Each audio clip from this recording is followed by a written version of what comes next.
Namaskaram to all the beautiful people out there. Hope you guys are having a great time. I know you are. I'm having a great time here. What are we doing? We're talking about the last part on the series that we're doing, types of pronouns.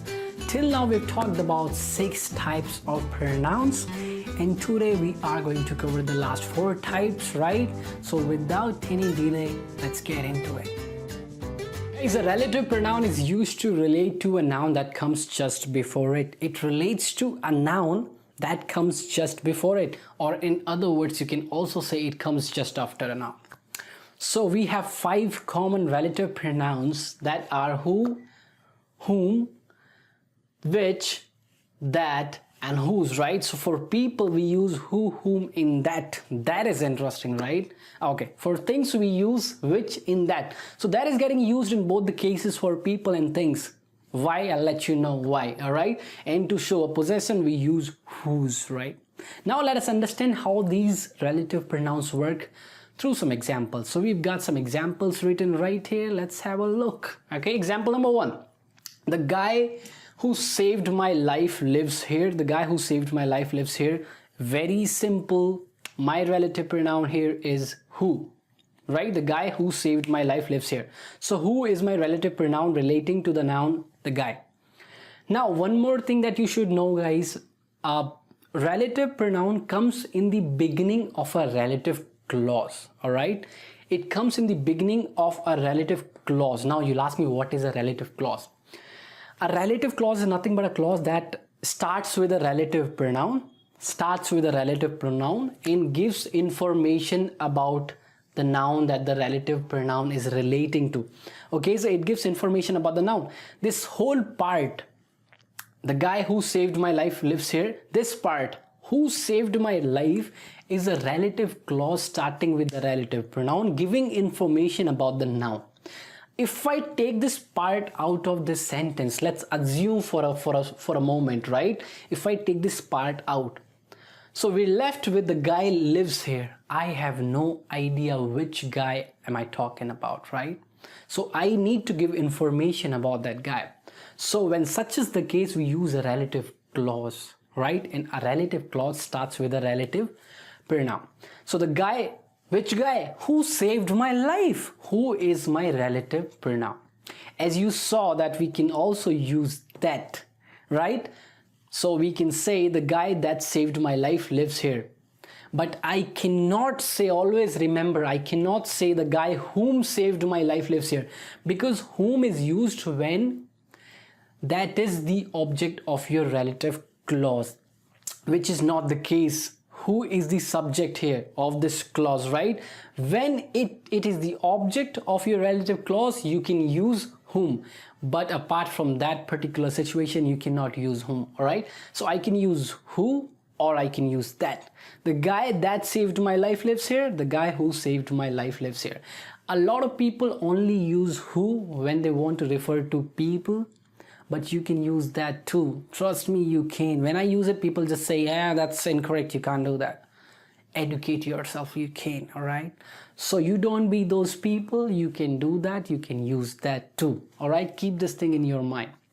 Second example, she is the girl whom I like.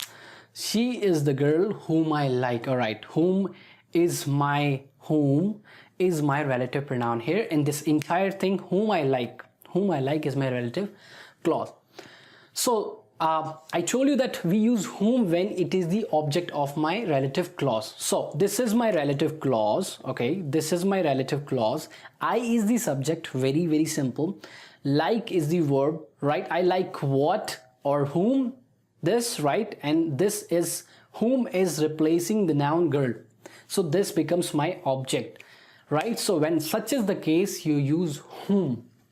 But is always interesting, isn't it, right? But you can also use who. Nowadays we've started using who in place of whom. Yeah, people accept that and you can do it, that's fine. And when you can use who, you can use that too. So here we can say, say this sentence like, she is the girl whom I like, right? This is the most formal way of saying it.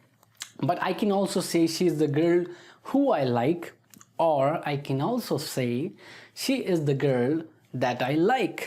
So these are the three ways that I can come up with and say this, okay? But this is the most formal way of saying it, because whom is specifically used when it is the object of your relative clause. All right, but you can use who in that too. Keep that in your mind.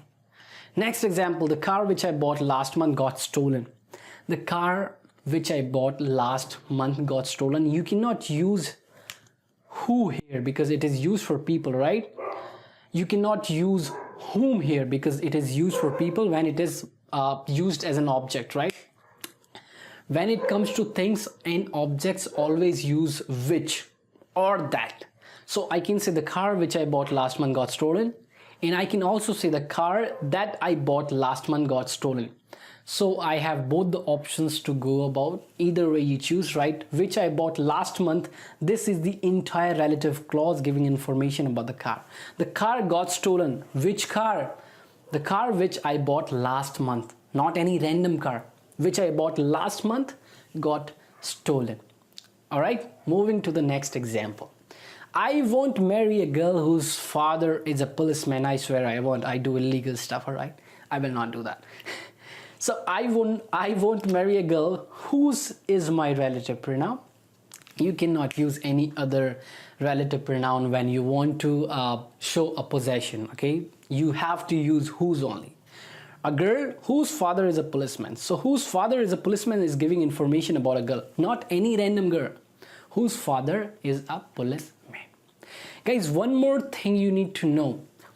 When your relative pronoun is acting as a subject of your relative clause, you cannot avoid it, you cannot take it out of the sentence. For an example, the guy who saved my life, here who is working as the subject of this clause, who saved my life, right? So I cannot take the word who out of this sentence. I cannot say the guy saved my life lives here. That's incorrect. I cannot do that, never do that. But when your relative pronoun acts as an object of your relative clause, you can actually take it out and your sentence is still fine. Okay, for an example, she is the girl whom I like. Okay, so I is the subject, like is the verb, and whom is the object. So in such a case, I can simply take it out. I can say, she is the girl I like. I can simply take it out of my sentence and my sentence still would be absolutely fine. That's all you need to know about relative pronouns for now. There is a lot to learn about relative clauses, but if we start talking about it, you might get confused. And I do not want to confuse you. Alright guys, now let us talk about a reciprocal pronoun. What is it? When two or more than two people perform an action, perform the same action and receive the consequence of that, we need a reciprocal pronouns, right? So it is used when two or more than two people perform the same action and receive the consequence of that action. In such a case, we use a reciprocal pronoun. All right, so each other and one another are the reciprocal pronouns that we have. Okay, now let me tell you something. I love you. I love you. And if you love me too, we're getting this action of love reciprocated. So I'll say we love each other. It simply means I love you and you love me, right? So the action of love is happening from both the parties, from both the sides, all right? So that's why we're using a reciprocal pronoun. We love each other. Let's look at example number 2. Ron and Max do not talk to each other. Ron and Max do not talk to each other. It simply means Ron does not talk to Max. Ron does not talk to Max. And Max does not talk to Ron. And that's why we're saying Ron and Max do not talk to each other, right? Example number 3, the students of my class do not help one another. Okay, why are we using one another? Why do we use one another? Okay, so guys, we use one another when we refer to more than two people.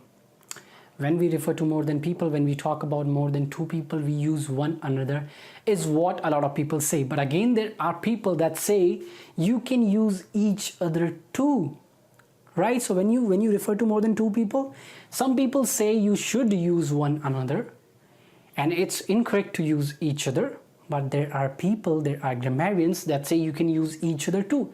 So what should we do? We can simply use any of these two, right? There's nothing to worry about. Just feel free to use each other or one another whenever you want to refer to more than two people. It's fine, right? We've started using each other too nowadays, right? But it's fine to use one another too, right? Because we don't want to hurt the sentiments of those people that say we should use one another.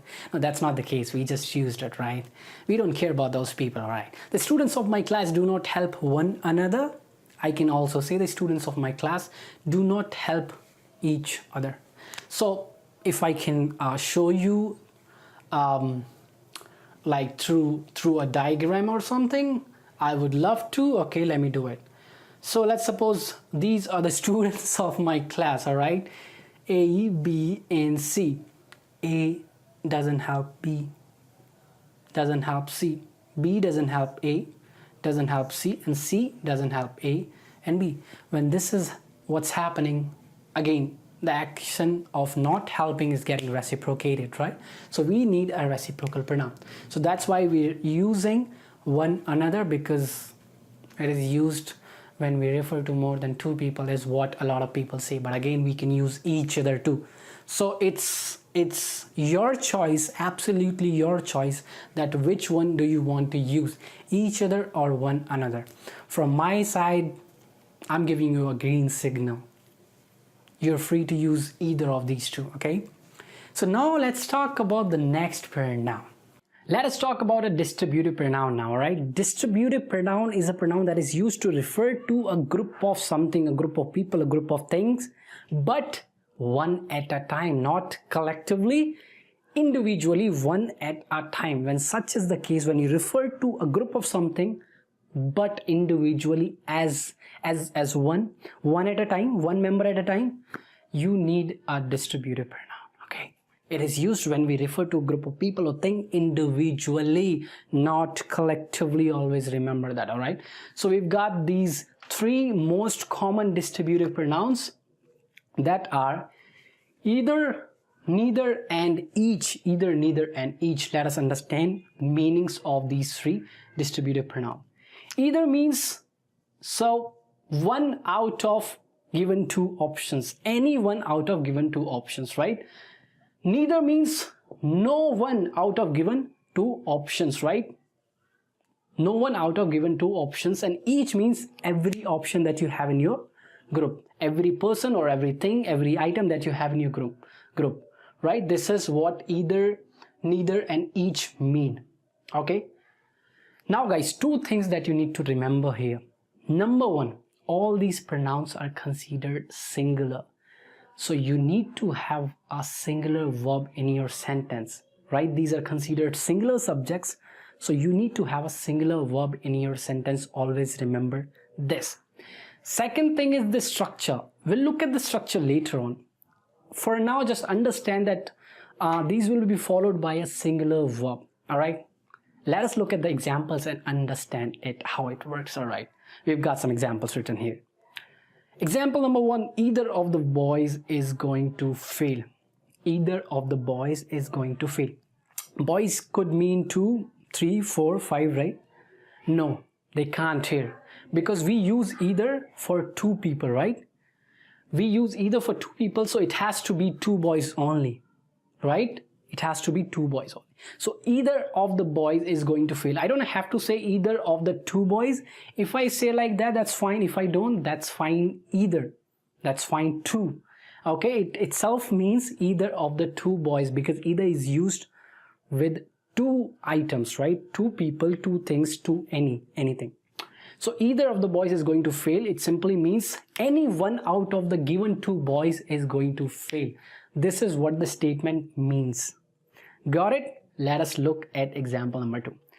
Neither of you is my enemy. So I have two people, A, B. Not this guy, not even this guy is my enemy. This is what it means. That's how we use neither. No one out of the given two options, right? That's how we use neither.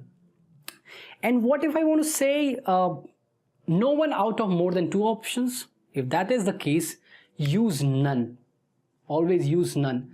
None of the 5 boys is my enemy, right? If you're talking about more than 2 people, use none. Do not use neither. All right, in that case, use none. All right, we'll look at the last example that we have, and that is each of them has a house to live in. Each, I told you, each means every option, every member of the group. Let's suppose the group consists of 10 members, so we're talking about each member, we're talking about every member.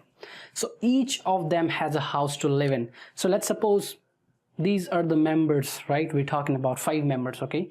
This guy has a house, this guy has a house, this guy has a house, this guy has a house, this guy has a house. So every member of the group has a house to live in. Got it? Now one more thing, guys, that you need to understand. How do we use these distributive pronouns? You must have figured out the pattern by now, right? So what we're doing is we're saying either, or we're saying neither, right? Or we're saying each. Then we're using the preposition of, then we're using the article the, and then we're using a plural noun. So always follow this structure, right? Distributive pronoun followed by of, followed by the, then you have to have a plural noun in your sentence. But if you're using a pronoun, personal pronoun, that does not need the article the. For an example, neither of you is my enemy. I don't have to say neither of the you. I cannot say that, right? I cannot say neither of the you is my enemy. I simply have to say neither of you is my enemy. But when you're using a noun after of, you have to use the article the. Neither of the members, neither of the singers, neither of the players, neither of the boys, neither of the girls, or either of the girls, either of the boys, whatever the case is, right? You need to use the after of. Got it? Now let us talk about the next pronoun. Alright guys, now this is the last type of a pronoun that we're left with. Interrogative pronoun. What is an interrogative pronoun? It is a pronoun that is used to ask questions. And why do we ask questions? To get to know answers, right? So these pronouns are used to ask questions, all right, about people, about things, about choices. All right, let's have a look at these pronouns. What, who, whom, which, and whose. Okay, these are the 5 interrogative pronouns. How to use them? Let us understand. What is used to ask general questions, right? Like, what is your name? What is your favorite dish? What is your favorite food? Who is used to ask questions about people, right? And whom is used to ask questions about people acting as an object in your sentence. I'll make you understand that. All right, and which is used to ask questions about choices in general, right? And whose is used to ask questions about possession. Now let us take some examples and understand how these work. What is your name? What is your name? What is my interrogative pronoun here?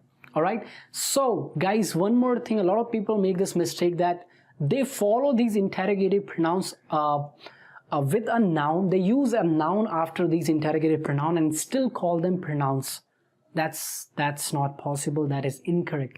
If you use a noun after any of these interrogative pronouns, that will stop working as an interrogative pronoun. That will start acting as an interrogative adjective.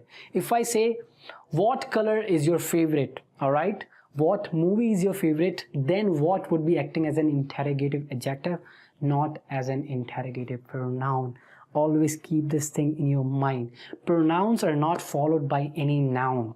Okay, always, please always keep this thing in your mind. You might make this mistake. All right.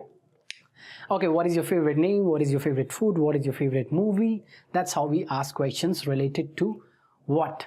Moving to who. Who is your best friend, right? Who do you like?